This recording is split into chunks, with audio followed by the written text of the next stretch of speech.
मुग्धा और उसकी सास के बीच पूरा समय सास के किसी न किसी काम को लेकर मतभेद चलते ही रहते हैं।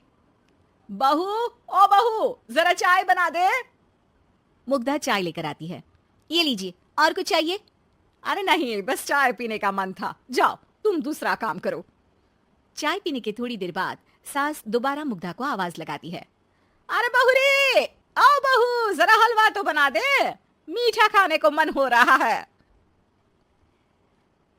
इसी तरह मुग्धा की सास पूरा समय कोई ना कोई काम बताकर उसे रसोई से बाहर तक निकलने नहीं देती।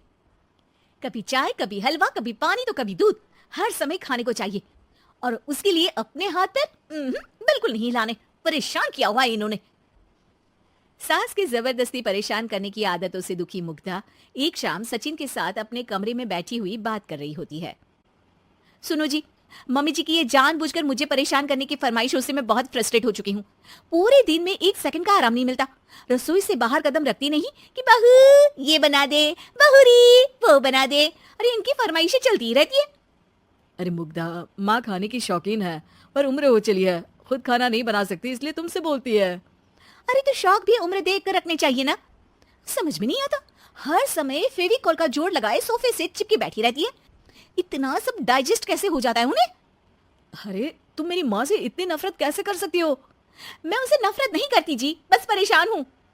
जहां मुग्धा अपने पति से ये सब बोल रही होती है, वहीं उसकी सास भी कमरे के बाहर दरवाजे से कान लगाए सारी बातें सुन रही होती है और अगली दोपहर रसोई में मुग्धा के पास जाती है। बहू, आज ना मेरा कुछ मसालेदार खाने का मन है। तो चाय बना दो, मुझे बहुत पसंद है। अरे ना, ऐसा कर लिट्टी चोखा बना ले। और हाँ, जितना मसाला बातों में मिलाकर पति को सुनाती हो ना, सब्जी में भी वैसे ही डाला करो, खाना स्वादिष्ट बनेगा। सास की बात सुनकर मुग्धा हैरान रह जाती है। मतलब आप पूरा समय मुझ पर हुक्म चलाने के साथ बंद कमरे में हुई पति पत्नी की बीच की बातें भी सुनती है? अरे बात जब मेरी थी तो सुनने में क्या दिक्कत है? ये कहकर सास वहां से चली जाती है। अरे अब तो हद पार हो गई, इस तरह से तो ये मेरा जीना मुश्किल कर देंगी। मुग्धा सास की हरकतों से परेशान उसका हल सोचने लगती है और इसी तरह कुछ दिन बीत जाते हैं, जिसमें सास का जन्मदिन आता है। मुग्धा बहुत खुशी के साथ अपनी सास को एंड्रॉइड मोबाइल गिफ्ट करती है। मम्मी, आपको सबसे बात करने के लिए बहुत दिक्कत होती है ना, कभी सचिन तो कभी मुझे बोलना पड़ता है, पर इस मोबाइल से आपको कोई दिक्कत नहीं होगी। एक जगह बैठे बैठे बहुत कुछ कर सकती हैं अब आप। मोबाइल देख सासू माँ खुश हो जाती है, पर उसे इस्तेमाल करना तो आता नहीं, इसलिए साइड में रख देती है। जिसे देख मुग्धा घर का सारा काम छोड़ मोबाइल सेट कर सास को इस्तेमाल करना सिखाने लगती है, जिसके बाद अब सास पूरा समय मोबाइल में ही लगी रहती है। हाय, जब से मम्मी को मोबाइल मिला है मेरी लाइफ में कितनी शांति आई है। अच्छा है, इसी तरह बिजी रहे तो मैं भी सुकून की जिंदगी जी पाऊंगी। अब मुग्धा जब मन करे काम करना, जैसा चाहे वैसा खाना बनाकर खाना, पूरा समय रिलैक्स और खुश रहने लगती है। क्या बात है, आजकल तुम बहुत चहक रही हो। अरे मम्मी जी से छुटकारा जो मिला है, अब ना फरमाइशें ना छुप छुप कर बातें सुनना।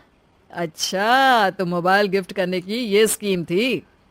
इसी तरह दिन बीतते हैं और अब मोबाइल पर लगी सास फरमाइशों की जगह सवालों के लिए बहू को आवाजें लगाना शुरू कर देती है। अरे बहू सुन तो, देख जरा किसी का फोन क्यों नहीं मिल रहा?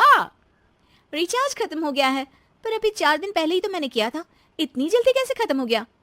अरे मैंने कल तेरी कनाडा वाली मौसी सास से 3 घंटे बात की थी ना। क्या? इतना महंगा तो मोबाइल भी नहीं आया जितना महंगा इसका रिचार्ज पड़ रहा है। इसके बाद तो जैसे मुग्धा के दिन के 24 घंटे में से 20 घंटे सास के पास उनके मोबाइल रिलेटेड प्रॉब्लम सॉल्व करने की ड्यूटी ही बन जाती है। अरे मुग्धा, ये मोबाइल में अचानक तेरी मौसी सास की शक्ल क्यों दिखने लगी? और ये तो हिल भी रही है। मम्मी, ये गूगल डुओ का वीडियो कॉल है, इसमें आप बात करने के साथ एक दूसरे की शक्ल भी देख सकती हो। अच्छा, ये तूने मुझे पहले क्यों नहीं बताया? अब बताने के लिए पहले नहीं बताया। इसी बीच सचिन भी वहां आ जाता है और सास अपनी वीडियो कॉल में बिजी हो जाती है। क्यों, सास बहू में क्या गपशप चल रही है? इसे गपशप नहीं, दिमाग का दही होना बोलते हैं। पर तुम तो मम्मी को मोबाइल देकर बहुत खुश थी, फिर क्या हुआ? हाँ, उसका सुकून भी कुछ ही दिन मिला। अब घर के टंटे खत्म हुए तो मोबाइल की टिंग टिंग शुरू हो गई। देखो भाई, कुछ पाने के लिए कुछ खोना तो पड़ता है। आखिर तुमने मोबाइल अपने फायदे के लिए ही तो दिया है, तो फिर सवालों के जवाब भी देने पड़ेंगे, क्योंकि जब तक उनके हाथ में ये फुंथरू रहेगा, तुम्हारी लाइफ में प्राइवेसी और सुकून रहेंगे। हम्म, कहने का मतलब है अगर इससे प्यार बढ़े तो दाग अच्छे हैं। अरे मुझे पहले दिन से ही पता है मोबाइल किस मकसद से दिया गया है। भूलो मत, इससे पहले मैं बातें ही सुनती थी। सास की ये बात सुनकर मुग्धा शॉक में और सचिन हंसता रह जाता है।